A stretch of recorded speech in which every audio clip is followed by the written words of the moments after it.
Yo, what's up? It's your boy, the Big Sneeze, and we got a good video for y'all today. What I realized is it doesn't matter if you're a PhD, a doctorate, or any high degree, just ignorance is bliss. If you know, the smartest people can come up with things so complicated that it no longer makes sense. We're gonna listen to a doctor that she does sex changes, bro. I think she got in trouble for it. I don't know, but I think she did. Let's watch this interview. But before we get started, go ahead, like, subscribe, share, and let's get this channel to 700 subscribers before the end of the year. Let's go. You are aware of a bit of my show, or you're not? It's okay if you're not. Do you know? Yeah. So Sure, where my stance on it, I'm gender real. I would say realist. Maybe you'd say gender critical or transfer. I don't know what you might say, but never mocking. I don't think, unless in a sort of silly, come on, way that invites them to laugh as well, maybe, I think, but not that kind of like, look at that man in a dress thing. We don't want meanness. No, we can have curiosity and finding out about it, but mean. What do you mean you don't say, look at that girl in a dress? I do that all the time. I'm like, bro, look at that girl in a dress. Bro, I went to Puerto Rico with my homie, my brother, Rashad. Hey, that's my dog. Shout out to you, big dog. You feel me? We made it, nigga. We about to get 700 subscribers, nigga. We finna get paid the money, y'all. We went to Puerto Rico, to this club. We was in the room. We saw all the Boricuas looking quite luxurious. And then in my peripheral, there was a senorita posted on the back of the wall, kind of surveilling the area. But this senorita was kind of different, right? Had this V-cut dress, big red flowy diamond dress, right? Hairy chest, super hairy chest, hairy face, a beard, eyebrows, but with long hair. It was a whole dude. I was like, oh, these people are not healthy, bro. Yo, if you want to be a woman, be a woman. Cut all of it off, bro. But when you want to have a whole beard and a dress with long hair, hairy arms, hairy everything, bro, now you need help. We need to guide you. We need to guide you, bro, because, or ma'am, whatever you want to identify as, bro, because this is not good. You feel me? Yes, I don't get. So I guess, yeah, we have to look at where we might disagree, and I guess to do that I need to understand what your belief is. So when a man can be, forgive me for asking the cliche, which everybody always asks, but a man says he is a woman, what is a woman? Well, it's interesting, isn't it? So what is a woman? What is a man? What's so interesting? What is so interesting, ma'am? You have a PhD. You have a PhD. This woman is a whole doctor, and this nice gentleman, this nice Englishman or Australian man, whoever these people are. This man said, "What is a woman?" And you just say, it's interesting that you asked that, bro. What the woman? Adult human female. That is your answer. That should be your answer. Anything else, bro? We can't. You can't operate on me, ma'am. I don't even care, bro. I could be dying. If I wake up and I see it's her, they could kill me. Cause I'm not doing it, bro. I'm not accepting the treatment, bro. I'm gonna be like the people that refuse the blood transfusions, bro. I refuse to get carried on by some doctor because this woman wants to do whatever you want to do, bro. You can be on your deathbed and you can look at her and say, "Doctor, I always wanted to have wings. I always wanted to feel like a bird." She might be like, "You know what, Mike? I got 2 dead birds in the fridge. I can stop the wings off them and put on you if you like." Bro, she's unhinged, bro. She's unhinged. You don't want these type of people prescribing medication. Everybody asks, because it's going to trip me up. It's like, well, what is a woman? Well, it's just a woman. I'm a woman. I was in a clinic in 2015 and I had a young trans boy. So that boy was born a girl, apparently, but actually identified as a little boy. And I was learning. So I was learning as I went along. And I said to this little boy, and he was 11, and I said, what I need to know is, though, what makes you a boy? What is it that you think that makes you a boy and not a girl? And he struggled to explain it, because how do you explain it? It's like, I just am, or I feel it. All those words don't count. And I was like, but I need to know, because I need to understand this. And then he went, "Doctor, Ma'am, you don't need to understand shit. That Negro is 11. That child is 11. You don't ask for qualifications, bro. You give them. If that's a boy that wants to be a girl, we need to test. We need to check his hormone levels. We need to check his testosterone levels, because maybe that's it. Maybe he feels like a woman because he has more estrogen than testosterone. Let's fix that first before we go ahead and start cutting off wanguses, let's check the blood work. Let's check the levels of estrogen and testosterone before we start the snipping. You don't get advice from a child, bro. That is a child. He doesn't know any better. You are the adult. That's like if I get heart surgery and then my surgeon says, where do you want me to cut? Bro, what the... Why the fuck? Why would I know that, bro? You're the doctor. You tell me where you're going to cut, and I'm just gonna have to accept it. I'm gonna just have to accept that that is what that is. Who cares what an 11-year-old thinks? You give them stuff. You give them guidance, and when they grow up and can make their own decisions because they read books or they experience life abroad, then they can do whatever they want. But you are 11. You have no thought. You have no voice. You have nothing. It is in my control. I control you. Maybe if people got more hold of their kids, these kids wouldn't be this messed up. What makes you a woman? And I'm like, well, I just know. And it's not because I look down there at, or, you know, whatever is at top or bottom. That's not what makes me a woman. I'm just a woman. And so people will say, oh, well, it's your chromosomes, it's your genitals, it's your reproductive system. Gametes. But that doesn't make somebody a woman. They're different. And I know that that's difficult to understand because the majority of people who have a womb as a reproductive system, if you like, identify as women. And that's what we're kind of conditioned to see and think. So it's difficult to try and unpick that. But it's true. What it sounds like to me, and forgive me if I'm getting this wrong, Sure. I'm trying to work it out. It sounds like you're saying there are really lots of things that make someone a woman, lots of things that make someone a man, and these are societal to an extent. Some of it's biological, some of it's societal inventions and things like that. That's maybe the Judith Butler argument, right? And sure. If that's the case, would it not be easy to use different language and just say, hang on, well, this is a guy who acts stereotypically in an effeminate manner. Yes, Would that not just be feminine clearer? man? But if you ask that person, I mean, we might find that easier to explain. So, you know, we go, okay, we're settled. We won't call him a woman. We'll call him a guy that's effeminate. And that guy who's effeminate will be like, thanks for that. Actually, I'm a woman. So it's all right. So it's like, whose label are we making it for? Is it for our comfort or the comfort of the person who is gender diverse? I guess this argument about the comfort for the person. We don't care. I see that what you were saying about it was a time when there wasn't enough information about gender issues, which are real issues that we face. Even we might disagree what they actually are and what the root cause is, but it's a real issue and it's a real struggle for the people going through those things. And you were then in a position where you were able to help, and that must have given you a fantastic feeling. And we like to help, but you're also, I'm sure, and I'm sure you implement this in your life, familiar with the concept of sometimes being cruel to be kind, for example.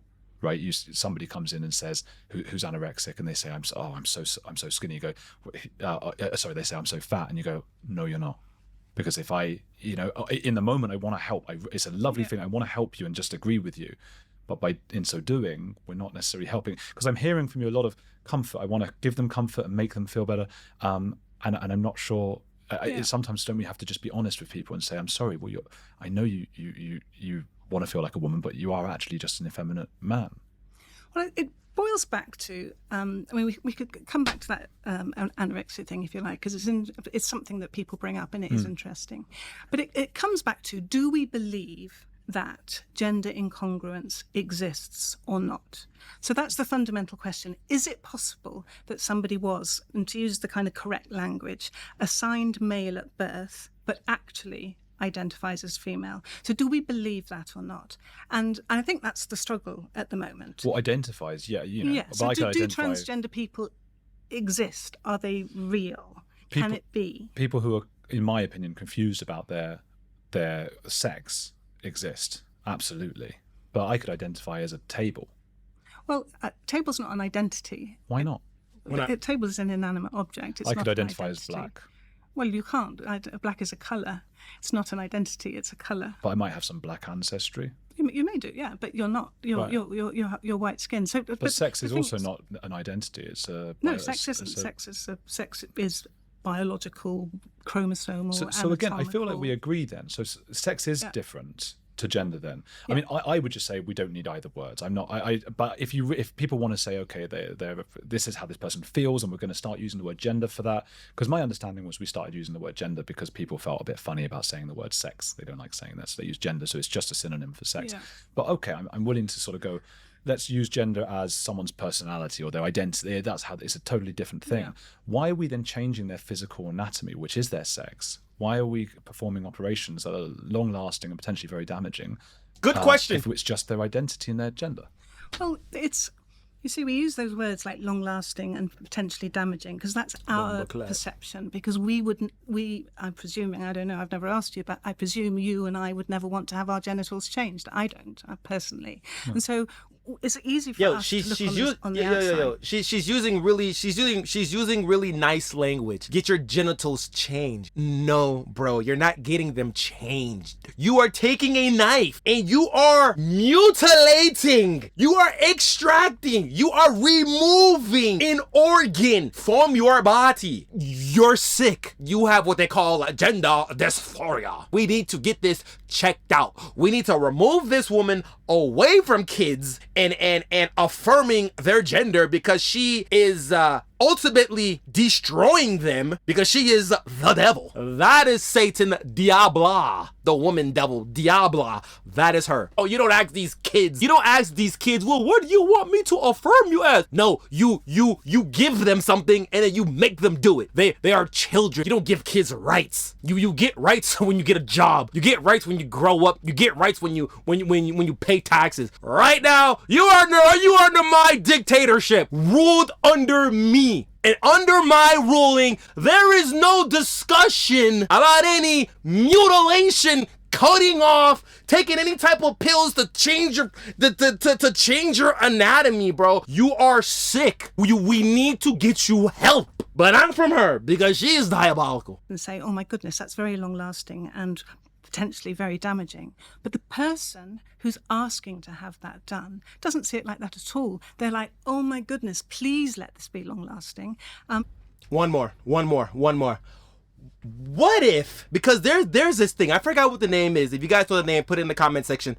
There's this thing where there's people that believe that they should be paralyzed, or they believe that they should be handicapped. Should we affirm these people? If somebody goes to the doctor and say, doctor, I need you to shatter both my knees, the doctor's gonna be like, well, tell me why, Timmy. Why do you want me to shatter your knees? You're healthy, it looks like. And he says, well, doctor, as you can see, my legs are quite skinny and my arms are really strong. I feel that, when you look at somebody that's paralyzed, their legs are skinny and their arms are strong. So I feel like I need to be in a chair for the rest of my life. So I need you to get me down here on the spine. Either that or just shatter both my knees so I can go ahead and be a paraplegic because I want the blue sign on the front of my car and I can park in front of Walmart. I think that would be and then I get disability. Bro, it's gonna be so lit being a paraplegic. I can throw up C's but not really be a gang member, but still have my blue sticker. Come on, bro. Come on. Are these people not sick? Do these people not need help? Are we going to affirm these people as well? You see how that just sounds really crazy? We can't shatter their knees to make them a paraplegic, but we can cut off penises? They need guidance. They need their father.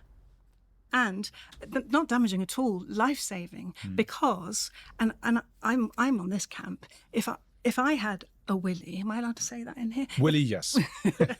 If I had a willy, I would absolutely hate it, and I would. How would you know? How would you know? 6 fingers. How would you know? You're born a woman. You are born. That's so crazy. You're crazy as hell. Having a dick is wonderful. It's beautiful. It's the best thing in life. Having a dick is the best thing in life, bro. We can pee standing up. We can pee and then hold it for later and then pee again. Girls can't do that, bro. Once you squat and you spit out your first stream, you have to keep the stream going. Girls can't stop their stream. That sucks. That's lame. That's gay. It's unfortunate. You don't have the vesicular muscle that we do, that we can actually contract. You can do all the Kegels you want, ma'am. Masculinity is a beautiful thing. You know what I'm saying? It is. Would you do it for the day if like a hypothetical sci-fi experiment? Like have a willy for the day. Yeah, that you can be a man for the day. Well, I often say to my husband, like, if I had a willy, I'd play with it all day too, because that's what I see men do. But we don't play with it all day. All day is crazy. We don't play with it all day. That's crazy. Like we get on the game. We shoot hoops. we go to work. Some of us go to the gym. Some of us go to our mama house to go get some food. We go on walks sometimes, you know, maybe at night or before a shower, you know, but that's not the whole day. You feel me? The things, those dangly things. Yeah. No, thank you. Yeah. And I think that's what most women feel. And so if we understand that women and if the gender identity, not the biological chromosome anatomy thing, they don't like having a testicle and penis. It just doesn't feel right. So when you say to them, there's an operation that's long lasting and we'll get rid of it and make you a new vagina, they are like, "Ew." But Yeah. other people are like, oh my God, I can't imagine it. Yeah. Can you see why someone might say, if someone's coming in and saying, listen, this thing on me, I want it off, my body thing, that a lot of people would say that's a mental illness. You've got a mental illness. Well, I mean, if I had a willy, I'd definitely want it cut off, and I'm not mentally ill, so I don't No, see but it. As, you're a woman. yeah, but so are these. If you're a other woman with a willy, I would understand that, and I would say you're not mentally ill. You've unfortunately grown a secondary sex characteristic that is incongruent with your gametes. Yeah. Let's chop the thing off. Yeah. But were you a man, I think you might be quite happy with your willy. But they were never a man, and that's going back to that very question: do transgender people exist or not? And if we accept that they do, and actually, you know, we don't have to accept that they do, but it's pretty certain that they do because we've actually even made laws to protect them. You know, we have Gender Recognition Act and we have the Equality Act. It's a listed characteristic. So we've already said, us as a civilized society, that transgender people exist. And that means that that hypothetical person you just talked about wasn't born a man. They were labelled as little boy when they were born, but they didn't know, but actually... But you say sex and gender are different. So if we're just talking about sex, which I think we know 99.9% people are talking about, why do we then say they were assigned, you know, we know as their sex was they were a boy? You can say they might inside have had some identity that later, when they were old enough to think about it, they decided they wished they had been born their sex as a girl. But they were born as you say, sex is different gender. They were born as boys. Yeah, and you're right. It is tricky, and actually the She doesn't know. She doesn't know what the hell she's talking about. Yeah, guys, we do not listen to these type of people because they are crazy. She doesn't really have blue hair because it's the light hitting her hair, but it might as well just be blue. And we don't listen to blue-haired people. But if you like the video, like, subscribe, share. I catch y'all in the next one. Let's get the 700 subscribers by the end of the year. I see y'all in the next one. Peace.